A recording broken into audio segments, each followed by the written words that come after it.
بسم اللہ الرحمن الرحیم۔ حضرت ابو ہریرہ رضی اللہ عنہ روایت کرتے ہیں کہ حضور نبی کریم صلی اللہ علیہ وآلہ وسلم کی خدمت میں ایک دیہاتی حاضر ہوا اور اس نے عرض کیا کہ یا رسول اللہ صلی اللہ علیہ وآلہ وسلم، میری ایسے عمل کی طرف رہنمائی فرمائیں جس کو انجام دینے سے میں جنت میں داخل ہو جاؤں۔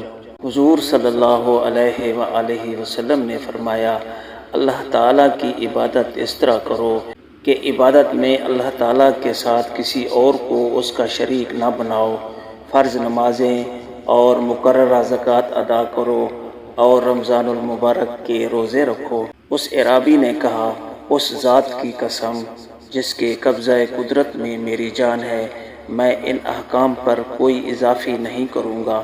پس جب وہ شخص واپس جانے کے لیے مڑا تو حضور صلی اللہ علیہ وآلہ وسلم نے فرمایا، جو کسی جنتی کو دیکھنے کی سعادت حاصل کرنا چاہے تو اسے دیکھ لے۔